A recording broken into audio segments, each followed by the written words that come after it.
ఇవ్వాలని చెప్పి నేను ఒకరి తరపు నుంచి ఒకరు ఇట్లా దేనికోసం వచ్చారు అసలు? ఆధార్ కార్డు తీసుకుని వచ్చినాము. ఆధార్ కార్డు ఇస్తే అప్పుడు అప్లై చేసినాం కదా, 2500 పడతాయని అప్లై చేసినాం కదా, దాని గురించి అమౌంట్ పడతాయని దాని గురించి మెయిన్ ఇప్పుడు అప్లై చేసేది 2500 గవర్నమెంట్ నుంచి పడతాయి అన్నారు కదా ఇంతకుముందు. అవునవును. దాని గురించి కాదా ఇంటికేనా?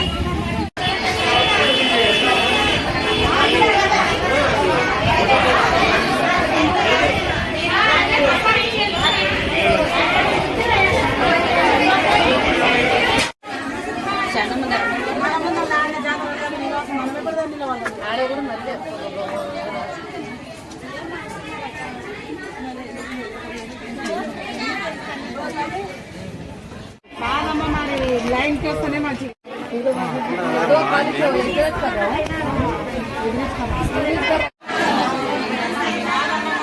లైన్ చేస్తేనే మంచిగా చెప్పిపోయింది.